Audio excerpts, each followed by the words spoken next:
বলুন তো, একটা 14 বছরের বাচ্চার হাত কতটা ভারী হতে পারে?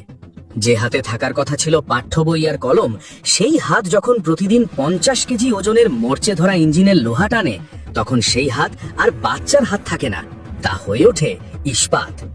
বাংলাদেশের এক অন্ধকার বস্তির কোণে জন্ম নেওয়া এক কিশোরের গল্প এটি, যার নাম নীরব। কিন্তু তার ভেতরের গর্জন একদিন পুরো বিশ্বকে স্তব্ধ করে দিয়েছিল। আজ আপনাদের শোনাবো সেই নীরব যোদ্ধার উত্থানের প্রথম অধ্যায়। ঢাকার উপকণ্ঠে ধোঁয়া আর ধুলোয় মাখা এক ঘিঞ্জি বস্তি। টিনের চালের নিচে ছোট্ট একটা ঘর। গরমকালে সূর্যের তাপ যখন টিন ফুঁড়ে ভেতরে ঢোকে, তখন মনে হয় যেন জ্বলন্ত চুলার ভেতর বসে আছে কেউ। আবার বৃষ্টির দিনে আকাশ ভেঙে পানি পড়ে, ছাদ নয়, যেন চালনি দিয়ে পানি ঝরছে। এই নোনা ধরা অভাবের সংসারে বড় হচ্ছে নীরব। 14 বছর বয়স, কিন্তু তার চোখে খেলা করে এক গভীর পরিপক্কতা। বাবাহীন এই সংসারে মাই তার পৃথিবী, কিন্তু সেই মা এখন শয্যাশায়ী। বয়সের ভার আর অশোক তাকে কুরে কুরে খাচ্ছে। নীরবের দিনের শুরুটা হয় মানুষের কোলাহল আর গাড়ির হর্নের শব্দে নয়, বরং গাড়ির বিশাল ডাম্পিং এরিয়াতে লোহার সাথে লোহার সংঘর্ষের শব্দে। সেখানে পাহাড়ের মতো জমে থাকে নষ্ট হয়ে যাওয়া ট্রাক আর বাসের ইঞ্জিন। চারদিকে পোড়া মবিল আর মরচে ধরা লোহার গন্ধ। নীরব সেখানেই কাজ করে। শুরুটা ছিল বড্ড যন্ত্রণার। যখন সে প্রথম এই ডাম্পিং ইয়ার্ডে কাজ শুরু করে, তার ছোট্ট হাতগুলো লোহার ভারে থরথর করে কাঁপত। এক একটা ভারী গিয়ার বক্স তুলতে গিয়ে হাতের তালুর চামড়া উঠে রক্ত বেরোতো। রাতে ঘরে ফিরে যখন মা সেই ফুলে যাওয়া হাতগুলো দেখতেন, তার চোখ দিয়ে পানি ঝরত। মা বলতেন, বাবারে, আর যাস না ওই জমির দুয়ারে। নীরব শুধু হাসত, কারণ সে জানতো সে না গেলে আজ রাতে উনুন জ্বলবে না, মায়ের ওষুধের টাকা আসবে না। দিন গড়িয়ে মাস যায়, মাস গড়িয়ে বছর। নীরবের শরীরের ভেতরে এক অদ্ভুত পরিবর্তন আসতে শুরু করে। প্রতিদিন শত শত কেজি ওজনের লোহা তুলতে তুলতে তার সরু হাড়ের ওপর মাংসপেশিগুলো পাহাড়ের মতো ফুলে উঠতে থাকে। তার বুকের ছাতি চওড়া হয়ে যায়। তার হাতের বাইসেপস গুলো দেখলে মনে হয় কোনো পেশাদার বডি বিল্ডার। মরচে ধরা লোহাই ছিল তার জিমনেশিয়াম। তার মেদহীন শরীরে তখন ফুটে উঠেছে তীব্র পরিশ্রমের দাগ। অভাব তাকে মানুষ নয়, এক জীবন্ত যন্ত্রে পরিণত করেছিল। একদিন কাজ শেষ করে বাজারে চাল কিনতে গিয়েছিল নীরব। হঠাৎ মানুষের শোরগোল শুনে সে ভিড়ের দিকে এগোয়। বিশাল এক ব্যানার টাঙানো, ইন্টারন্যাশনাল কুস্তি চ্যাম্পিয়নশিপ, অনূর্ধ্ব 18। প্রথম পুরস্কার 1 কোটি টাকা, সাথে বাংলাদেশের হয়ে বিশ্ব মঞ্চে খেলার সুযোগ। নীরব স্থির হয়ে দাঁড়িয়ে রইল। 1 কোটি টাকা! এই টাকা দিয়ে তো সে তার মায়ের আজীবনের চিকিৎসা করাতে পারবে। একটা সুন্দর বাড়ি হবে, যেখানে বৃষ্টির দিনে ছাদ দিয়ে পানি পড়বে না। বিশাল স্ক্রিনে তখন দেখানো হচ্ছিল বাঘা বাঘা পালোয়ানদের কুস্তি। মানুষ হাততালি দিচ্ছে, উল্লাস করছে। নীরবের রক্তে তখন যেন আগুনের স্ফুলিঙ্গ ছুটে গেল। সে নিজের শক্ত পেশিবহুল হাতের দিকে তাকালো। সে কি পারবে? ওই বড় বড় শরীরের মানুষগুলোর সাথে সে কি টিকে থাকতে পারবে? তার ভেতর থেকে কেউ একজন বলে উঠল, নীরব, তুই তো প্রতিদিন লোহা নিয়ে খেলিস, মানুষের মাংসপেশি কি তার চেয়েও শক্ত? পরের দিন বুক ভরা সাহস নিয়ে নীরব গেল সিলেকশন সেন্টারে। চারদিকে দীর্ঘকায় সব খেলোয়াড়। কেউ কেউ নামি দামি জিম থেকে এসেছে, দামি ট্র্যাকস্যুট পরা। তাদের ভিড়ে ময়লা হাফ প্যান্ট আর তালিমারা গেঞ্জি পরা নীরবকে বড্ড বেমানান লাগছিল। সে যখন নাম লেখাতে ডেস্কে গেল, সেখানে বসে থাকা কোচ এবং অন্যান্যরা অট্টহাসিতে ফেটে পড়ল। এই পিচ্চি, এখানে কি করিস? এটা বাচ্চাদের পার্ক না, এখানে হাড়গোড় গুঁড়ো হয়ে যায়। একজন খেলোয়াড় তাকে ধাক্কা দিয়ে সরিয়ে দিতে চাইল। নীরব শান্ত গলায় বলল, আমি খেলতে চাই। কোচ হাসতে হাসতে বললেন, বসে থাকো খোকা, এই বড় বড় প্লেয়াররা যখন তোমার উপর পড়বে, 30 সেকেন্ডও লাগবে না তোমার চ্যাপটা হতে। জীবন বাঁচাতে চাইলে বাসায় গিয়ে মায়ের কোলে ঘুমাও। সবার সে টিটকারি আর অবজ্ঞা নীরবের কলিজায় গিয়ে লাগলো। সে সেখান থেকে চলে এলো ঠিকই, কিন্তু হাল ছাড়লো না। সে প্রতিদিন ডাম্পিং ইয়ার্ডের কাজ শেষ করে নদীর পাড়ে গিয়ে একা একা কুস্তির কায়দা প্র্যাকটিস করতে শুরু করলো। তার চোখের সামনে তখন শুধু ওই 1 কোটি টাকা আর মায়ের হাসি মুখ। কুস্তির নির্বাচনী ফাইনাল রাউন্ড আজ। ঢাকার ইনডোর স্টেডিয়ামে হাজার হাজার দর্শক, কিন্তু সবার মুখে এক ধরনের আতঙ্ক। কেন? কারণ এবার বাংলাদেশের সিলেকশনে অংশ নিতে এসেছে বিদেশে কিছু ভয়ঙ্কর খেলোয়াড়। বিশেষ করে রাশিয়ার আর ব্রাজিলের সেই দানবীয় প্লেয়ারদের সাথে লড়াই করার সাহস কোনো বাংলাদেশি তরুণ দেখাতে পারছে না। নির্বাচক কমিটির প্রধান কোচ কপালে হাত দিয়ে বসে আছেন। কেউ কি নেই? কেউ কি বাংলাদেশের মান বাঁচাবে না? যদি আজ কেউ মাঠে না নামে, তবে আন্তর্জাতিক টুর্নামেন্ট থেকে বাংলাদেশের নাম চিরতরে কাটা পড়বে। পুরো স্টেডিয়ামে শ্মশানের নীরবতা। ঠিক তখন গ্যালারির একদম শেষ প্রান্ত থেকে একটা গম্ভীর অথচ দৃঢ় কণ্ঠস্বর ভেসে এলো। আমি খেলবো, আমি বাংলাদেশের হয়ে লড়বো।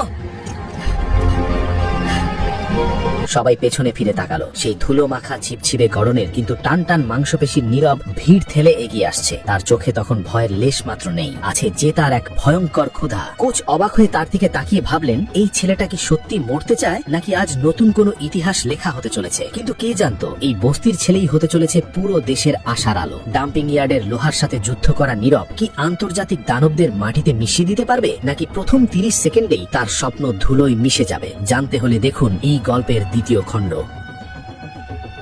স্টেডিয়াম ভর্তি মানুষ তখন হাসাহাসি করছিল। কেউ বলছিল বাচ্চাটাকে বলি দিতে আনা হয়েছে, কিন্তু তারা জানতো না এই 14 বছরের কিশোরের হাড়ের ভেতর মজ্জা নেই, আছে ডাম্পিং ইয়ার্ডের তপ্ত লোহা। আজ লড়বে বাংলাদেশ। একদিকে পাহাড়ের মতো বিশাল শরীরের বিদেশি খেলোয়াড়, আর অন্যদিকে বস্তির ধুলোবালি থেকে উঠে আসা এক জেদি প্রাণ। খেলা যখন শুরু হলো পুরো স্টেডিয়াম থমকে গেল এক অদ্ভুত জাদুতে। কোচ রহমত আলী ঘামছিলেন। তার সামনে দাঁড়ানো এই হাড্ডিসার কিশোরকে দেখে তিনি দ্বিধায় পড়ে গেলেন। কিন্তু নিয়ম বড় নিষ্ঠুর। যদি আজ কেউ না খেলে তবে আন্তর্জাতিক কুস্তি ফেডারেশন থেকে বাংলাদেশের লাইসেন্স বাতিল হয়ে যাবে। নীরব চিৎকার করে আবার বলল, স্যার আমার উপর বিশ্বাস রাখেন, আমি হারবো না। কোচ দীর্ঘশ্বাস ফেলে নীরবের কাঁধে হাত রাখলেন।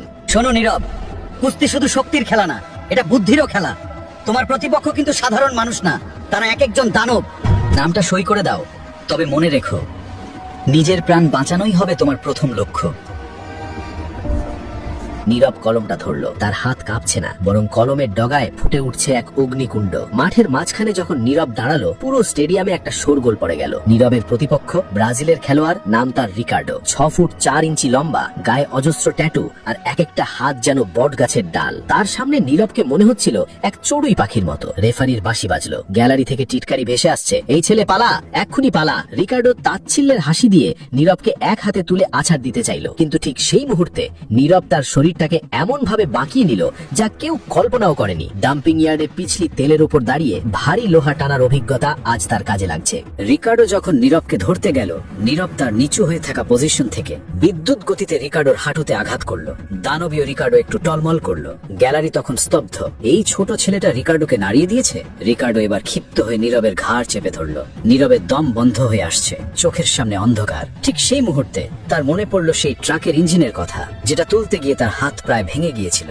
সে মনে মনে বলল, ইঞ্জিনের চেয়ে মানুষটা বেশি ভারী না। নীরব তার সর্বশক্তি দিয়ে রিকার্ডোর কবজি মোচকে ধরল। 100 কেজি লোহা তোলা হাতের চাপে রিকার্ডোর হাড় মরমর করে উঠল। ব্যথায় চিৎকার দিয়ে রিকার্ডো মাটিতে লুটিয়ে পড়ল। রেফারির কাউন্টডাউন শুরু হলো। 1, 2, 3, 4, 10। বিজয়ী বাংলাদেশ। পুরো স্টেডিয়াম ফেটে পড়ল উল্লাসে। কোচ রহমত আলী নিজের চোখকে বিশ্বাস করতে পারছিলেন না। কিভাবে সম্ভব, এক আনকোরা কিশোর বিশ্বসেরা একজনকে ধুলোয় মিশিয়ে দিল। এরপর যা হলো তাকে ইতিহাস বললেও কম হবে। এক এক করে সাউথ আফ্রিকা, রাশিয়া, এমনকি আমেরিকার নামি দামি পালোয়ানদের মুখোমুখি হলো নীরব। সবার কৌশল আলাদা, সবার শক্তি নীরবের চেয়ে বেশি, কিন্তু নীরবের কাছে ছিল একটা গোপন অস্ত্র, সহনশীলতা। সে মার খেতে জানে কিন্তু হার মানতে জানে না। রাশিয়ার প্লেয়ার যখন তাকে লক করে ফেললো, নীরব তার মাংসপেশির মোচড় দিয়ে বের হয়ে এলো। আমেরিকার প্লেয়ার যখন পা ধরে টান দিল, নীরব তার হাতের জোরে নিজেকে মাটির সাথে গেঁথে রাখলো। খবরের কাগজে শিরোনাম হলো, বস্তির সেই জাদুকর। নীরব এখন বাংলাদেশের সম্পদ। তার নাম এখন দেশের প্রতিটি কোনায় কোনায়। বস্তির সেই ভাঙা ঘরে এখন সাংবাদিকরা ভিড় করে, কিন্তু নীরবের মা শুধু জায়নামাজে বসে দোয়া করেন তার ছেলে যেন সুস্থভাবে ফিরে আসে। কিন্তু গল্পের আসল মোড় তখনও বাকি ছিল। ফাইনাল রাউন্ডের ঘোষণা করা হলো। নীরবের চূড়ান্ত প্রতিপক্ষ ভারতের পান্ডে। পান্ডে কোনো সাধারণ খেলোয়াড় নয়। গত 5 বছর ধরে সে অপরাজিত বিশ্ব চ্যাম্পিয়ন। তাকে কেউ রিংয়ের ভিতর 10 মিনিটের বেশি টিকতে দেখেনি। তার কৌশল যেমন নিখুঁত, শক্তি তেমনই দানবীয়। কোচ নীরবকে আড়ালে ডেকে নিলেন। নীরব, অনেক হয়েছে। এই ট্রফি না নিলেও তুমি এখন হিরো। পান্ডের সাথে লড়া মানে হলো নিশ্চিত মৃত্যু। ও দয়া মায়া চেনে না। তুমি কি সত্যই খেলবে?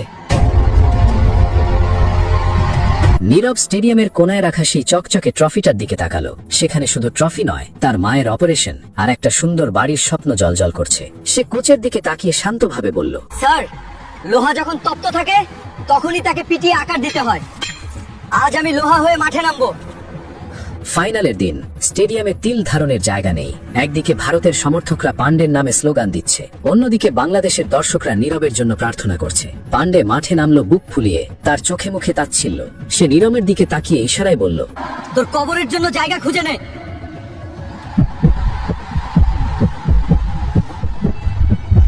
ইন্ডিয়ান দর্শকরা হাসাহাসি করছে। বাংলাদেশের দর্শকদের গ্যালারি তখন কিছুটা কুকড়ে গেছে। ভয় আর উত্তেজনা মিশে এক শ্বাসরুদ্ধকর পরিবেশ। নীরব যখন রিংয়ে পা রাখলো, তার চোখে তখন কোনো ভয় নেই, আছে এক স্থির সংকল্প। রেফারির বাঁশি বাজলো, শুরু হলো জীবনের সেরা লড়াই। প্রথম মিনিটে পান্ডের এক ভয়াবহ ধাক্কায় নীরব রিংয়ের দড়িতে গিয়ে পড়ল। তার নাক দিয়ে রক্ত গড়িয়ে পড়ছে। পান্ডে তাকে তুচ্ছ তাচ্ছিল্য করে হাসছে। বাংলাদেশের দর্শকরা মাথা নিচু করে ফেলল। তবে কি এভাবেই শেষ হয়ে যাবে এক অলৌকিক স্বপ্নের যাত্রা? নীরব কি পারবে পান্ডের এই অভেদ্য দুর্গ ভাঙতে, নাকি 1 কোটি টাকার স্বপ্ন আর মায়ের হাসি সবই ধুলোয় মিশে যাবে?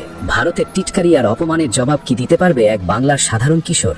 রক্তাক্ত মুখ, ভাঙা চোয়াল আর হাজার হাজার মানুষের ঘৃণা ভরা হাসি, এর মাঝখানে দাঁড়িয়ে কি জেতা সম্ভব? যখন পুরো স্টেডিয়াম আপনার পরাজয়ের প্রহর গুনছে, তখন জয়ী হতে গেলে শুধু শরীরের জোর লাগে না, লাগে কলিজার জোর।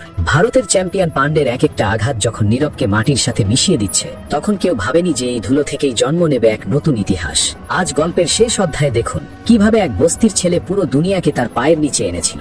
রিংয়ের ভিতর তখন নরক নেমে এসেছে। পান্ডে নীরবের পিঠের উপর তার বিশাল হাঁটু চেপে ধরেছে। নীরবের মুখ বালিতে লেপ্টে আছে। গ্যালারিতে তখন ভারতীয় দর্শকদের গর্জন, হার মান নীরব, তোর দ্বারা হবে না। ওদিকে গ্যালারির এক কোনায় কয়েকজন বাংলাদেশি দর্শক মাথা নিচু করে কাঁদছে। কেউ একজন টিটকারি দিয়ে বলল, যাদের পেট চলে না তারা আসছে কুস্তি লড়তে, যা কোখা, ডাস্টবিনে গিয়ে লোহা টোক। পান্ডে নীরবের কানের কাছে এসে নিচু স্বরে বলল, তুই তো একটা সাধারণ লোহা চোর, আমার সাথে কুস্তি লড়ার যোগ্যতা তোর নেই। পান্ডে তার বিশাল হাত দিয়ে নীরবের গলা চিপে ধরল। নীরবের চোখের সামনে অন্ধকার ঘনিয়ে আসছে। স্টেডিয়ামের আলোগুলো ঝাপসা হয়ে যাচ্ছে। অর্ধচেতন অবস্থায় নীরব হঠাৎ একটা শব্দ শুনতে পেল। না, এটা স্টেডিয়ামের চিৎকার নয়, এটা সেই পুরনো বৃষ্টির শব্দ। সেই বৃষ্টির পানি তার বস্তির ঘরের ফুটো ছাদ দিয়ে টপ টপ করে পড়ছে মায়ের ভাঙা থালার ওপর। সে দেখতে পেল তার অসুস্থ মা খক খক করে কাশছেন। মায়ের সেই জীর্ণ শরীর, সেই রক্তশূন্য ফ্যাকাশে মুখ। নীরব মনে মনে নিজেকে প্রশ্ন করল, আমি কি এখানে হারতে এসেছি?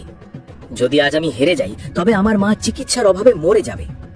যদি আজ আমি হাল ছেড়ে দিই, তবে ওই বৃষ্টির পানি সারা জীবন আমাদের ওপর পড়বে। তার মনে পড়ল ডাম্পিং ইয়ার্ডের সেই ভারী ইঞ্জিনের কথা। 5-6 জন মিলে যে লোহা সরাতে পারত না, সে একাই সেটা তুলে ফেলত। কেন? কারণ তার ভেতরে জেদ ছিল। হঠাৎ নীরবের শিরায় শিরায় বিদ্যুৎ খেলে গেল। তার অবশ হয়ে যাওয়া হাতগুলো আবার প্রাণ ফিরে পেল। সে অনুভব করলো তার ভেতরের সেই লোহার নীরব জেগে উঠেছে।